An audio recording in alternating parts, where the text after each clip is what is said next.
Hello student, आज की इस वीडियो में हम लोग कक्षा 8 की हिंदी व्याकरण में चैप्टर फर्स्ट भाषा, बोली, लिपि और व्याकरण के आगे के भाग को हम लोग पढ़ेंगे। पीछे के वीडियो में हम लोगों ने इस चैप्टर में भाषा, बोली और लिपि इन चीज़ों के बारे में हम लोगों ने जाना था।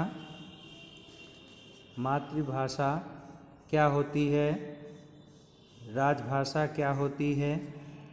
अब आइए आगे इसमें हम लोग बोली, भाषा और बोली में अंतर, लिपि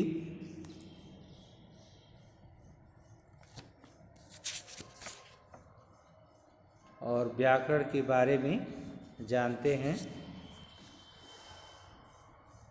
बोली, अब बोली क्या होती है? जब एक भाषा अनेक स्थानों पर बोली जाती है तो उसके स्थानीय रूप विकसित हो जाते हैं। भाषा के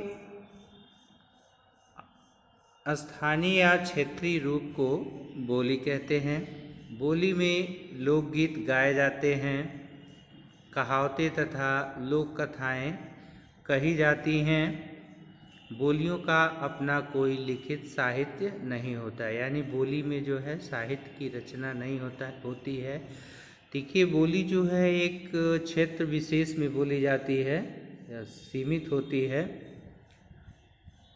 हिंदी की कई बोलियां हैं, उदाहरण अवधी, ब्रज, मगही, हरियाणवी, राजस्थानी, कुमाऊनी, गढ़वाली, बुंदेलखंडी आदि।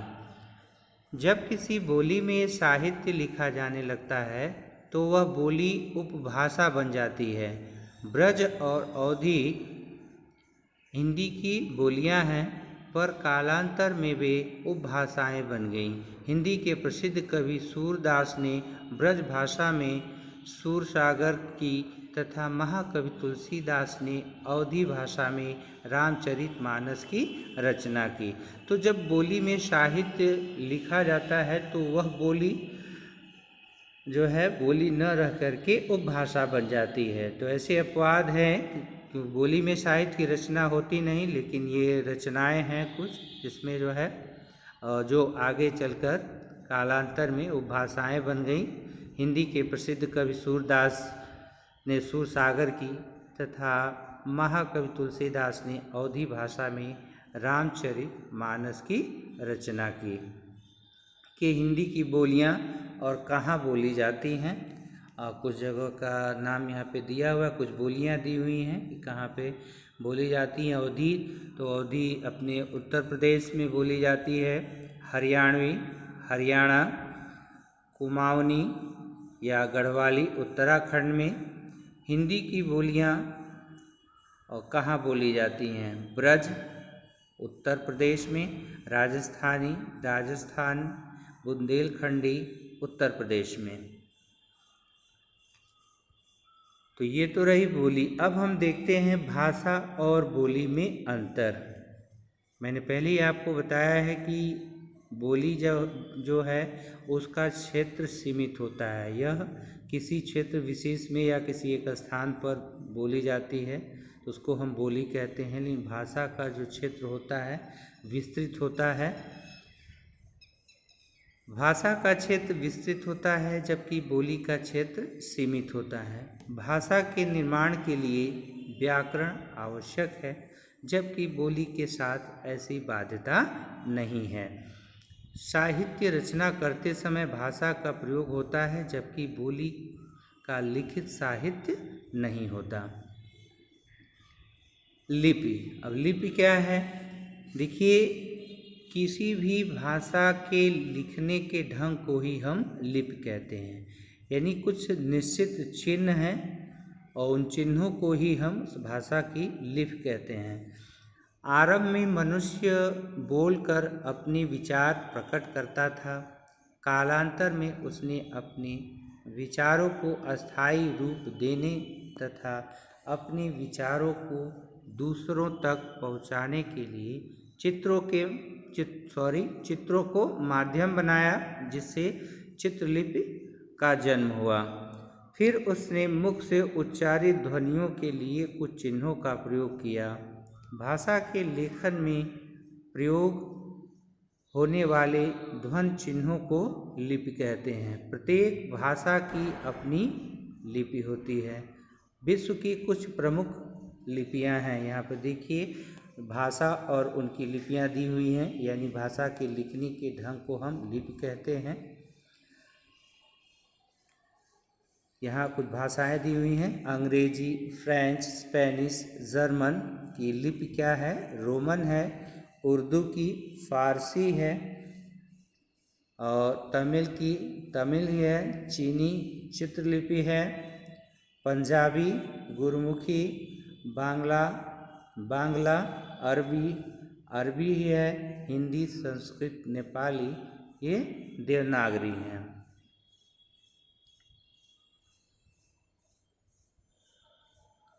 देखिए विशेष दिया हुआ है, क्या कह रहा है इसमें कि ब्राह्मी लिपि से देवनागरी लिपि का विकास हुआ है। इसे नागरी लिपि के नाम से भी जाना जाता है। हिंदी का जन्म संस्कृत से हुआ, तो ये ध्यान रखेंगे कि हिंदी का जन्म जो है किस भाषा से? संस्कृत भाषा से हुआ है। अधिकांश लिपियां बाएं से दाएं लिखी जाती हैं, परंतु फारसी लिपि दाएं से बाएं लिखी जाती है, जैसा कि आप लोग जानते हैं।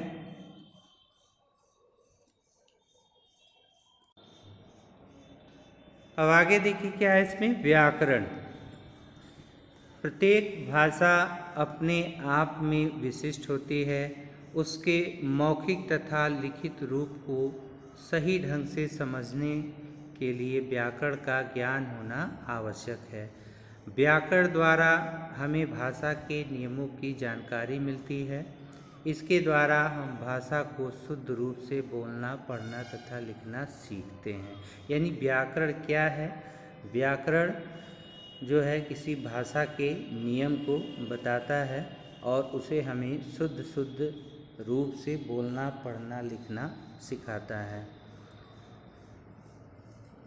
अर्थात हम ये कह सकते हैं कि व्याकरण वह शास्त्र है जो हमें किसी भाषा के नियमों को सिखाकर उसके शुद्ध रूप से परिचित कराता है, उसको हम व्याकरण कहते हैं। अब व्याकरण के अंग। व्याकरण के मुख्यतः 3 अंग हैं: वर्ण विचार, शब्द विचार और वाक्य विचार। वर्ण विचार में हम वर्ण पर विचार करते हैं, वर्णों के प्रकार पर, आकार पर, उच्चारण पर, वर्गीकरण पर। शब्द विचार में शब्दों पर विचार करते हैं, और वाक्य में जो है वाक्य पर विचार करते हैं। वर्ण विचार पहला देखें व्याकरण के अंग में। भाषा की मूल ध्वनियों के लिखित रूप वर्ण कहलाते हैं। वर्ण विचार में वर्णों के आकार, उच्चारण, वर्गीकरण आदि के विषय में विचार किया जाता है। शब्द विचार, वर्णों के मेल से शब्द बनते हैं। शब्द विचार के अंतर्गत शब्दों के भेद, उनकी उत्पत्ति तथा रचना आदि से संबंधित जानकारी प्राप्त होती है। वाक्य विचार, वे शब्दों के सार्थक मेल से वाक्य बनते हैं। जैसे देखिए वर्णों के सार्थक मेल से शब्द बनते हैं, और शब्द का जो है, शब्द वही है जिसका कुछ निश्चित अर्थ होता है। अगर वह निरर्थक है तो उसको हम शब्द नहीं कहेंगे, भले ही वर्णों का वह समूह क्यों न हो। तो जब भी हम शब्द बोलेंगे, शब्द क्या है, तो वर्णों के सार्थक समूह से बने शब्द को हम क्या कहेंगे? शब्द कहेंगे।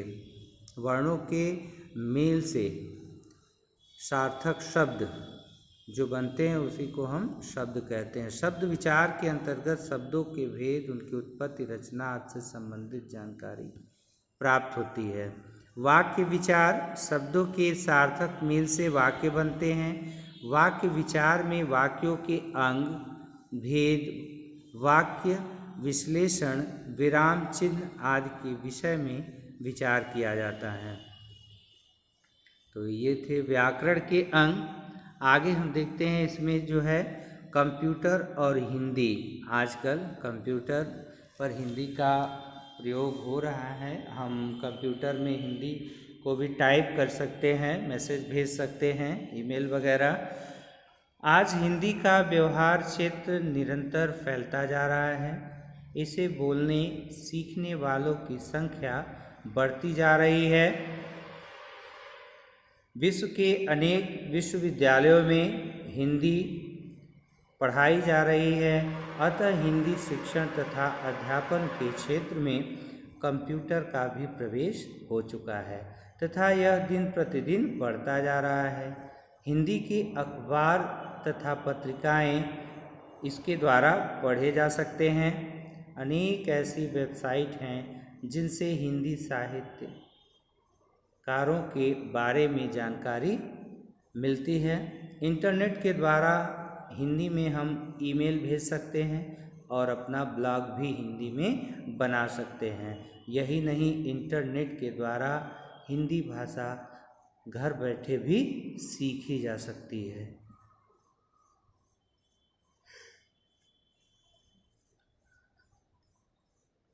हिंदी के पहले व्याकरण की रचना डच विद्वान योन योशुआ केटलार ने की थी। ये आपको कुछ विशेष जानकारियाँ दी हैं जो जानने योग्य हैं। तो इसको हम लोग देखते हैं आगे।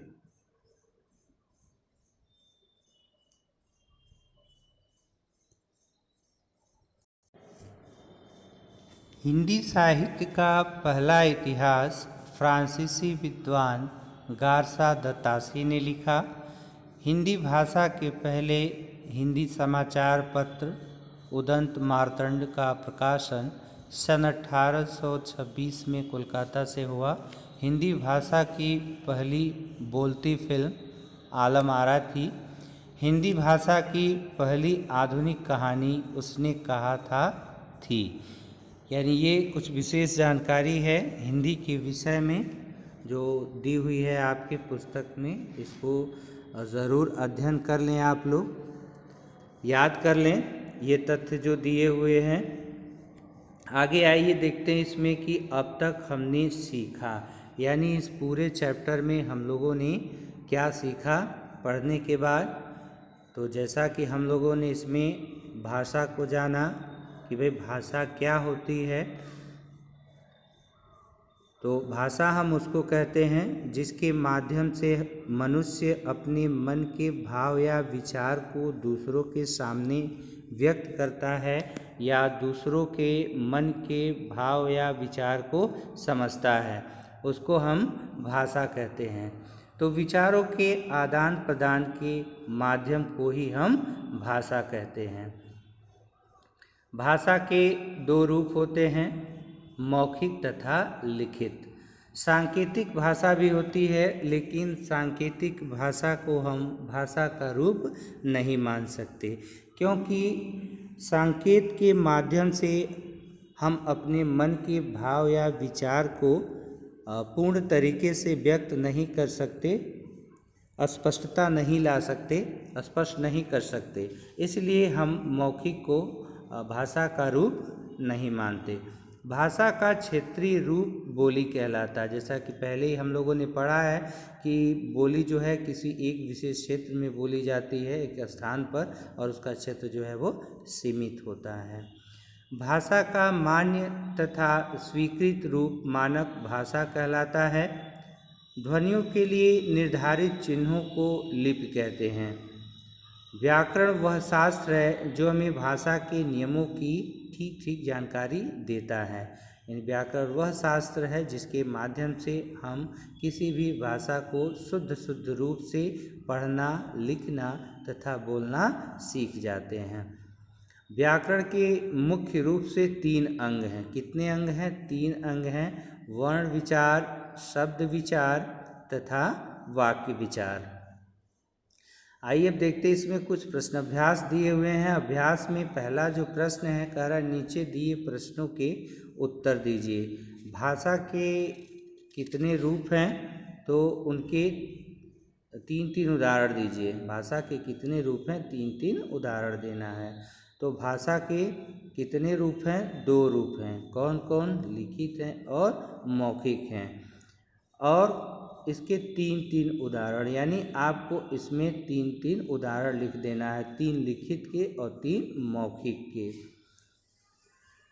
गद्य साहित्य और पद्य साहित्य में क्या अंतर है। तो गद्य साहित्य और पद्य साहित्य में क्या अंतर है। गद्य को देखें हम। साहित्य तो आप जानते हैं कि साहित्य किसे कहते हैं। प्रत्येक भाषा में ज्ञान का जो अथाह भंडार होता है, ज्ञान के संचित कोश को ही हम साहित्य कहते हैं। और गद्य पद्य पूछ रहा है, तो साहित्य के ये 2 प्रकार होते हैं, गद्य साहित्य और पद्य साहित्य। लेकिन इसमें अंतर पूछ रहा है कि होता क्या है, तो हम ऐसे करके लिखेंगे गद्य साहित्य। इसके अंतर्गत साहित्यकार सामान्य रूप से बोलचाल की भाषा में अपने विचार व्यक्त करते हैं, और गद्य साहित्य में कहानी, नाटक, निबंध, उपन्यास, संस्मरण, जीवनी, यात्रा वृत्तांत, पत्र लेखन आदि आते हैं। और पद्य साहित्य क्या है भाई, इसके अंतर्गत साहित्यकार तुकबंदी अथवा लय द्वारा अपनी विचार व्यक्त करता है। पद्य साहित्य में तुकांत तथा अतुकांत कविता, दोहा, चौपाई, सोरठा, छंद, कुंडलियाँ, पद्य आदि आते हैं। इनके कुछ प्रमुख कवि हैं, लेकिन आपको यहाँ पर बस यही लिखना है कि अंतर क्या है। तो आप अंतर स्पष्ट कर देंगे, प्रश्नानुसार उत्तर ही आपको देना है। बोली किसे कहते हैं और यह उपभाषा कब बन जाती है। तो बोली आप जानते हैं, किसी एक क्षेत्र विशेष में बोली जाने वाली जो भाषा होती है उसको हम बोली कहते हैं। और यह उपभाषा कब बन जाती है, तो जब बोली में साहित्य की रचना हो जाती है तो वह उपभाषा बन जाती है। लिपि किसे कहते हैं। लिपि किसे कहते हैं, किन्हीं 4 भाषाओं के नाम लिखिए, लिखकर उनकी लिपियां लिखिए, यानी 4 भाषा और उनकी लिपियों के नाम को लिख देना है। तो लिपि किसे कहते हैं, आप इस प्रकार से उत्तर लिख देंगे कि किसी भी भाषा के लिखने के ढंग को ही हम लिपि कहते हैं। किसी भी भाषा के लिखने के ढंग को हम लिपि कहते हैं। और भाषा देखिए, कुछ भाषा और उनकी लिपियां हैं। भाषा है अंग्रेजी, फ्रेंच, स्पेनिश, जर्मन। ये इसकी लिपि क्या है, तो इसकी लिपि जो है वह रोमन है। उर्दू की लिपि जो है वो फारसी, तमिल चीनी की चित्रलिपि है। आपको 4 लिखना है यहाँ। और पंजाबी की गुरमुखी है, बांग्ला की बांग्लाई है, अरबी की अरबी है, हिंदी, संस्कृत, नेपाली इसकी देवनागरी है। व्याकरण किसे कहते हैं, इसके मुख्य अंगों के नाम लिखिए। तो व्याकरण किसे कहते हैं, अभी हम लोगों ने पढ़ा है कि व्याकरण जो है वह शास्त्र है जो हमें किसी भाषा के नियमों को सिखाकर उसके शुद्ध रूप से परिचित कराता है। और इसके मुख्य अंग, तो इसके मुख्य अंग 3 होते हैं, वर्ण विचार, शब्द विचार और वाक्य विचार। सो स्टूडेंट, आज के वीडियो में इतना ही। आगे के भाग को लेकर के हम अगली वीडियो में फिर उपस्थित होंगे। तब तक के लिए स्टूडेंट टेक केयर।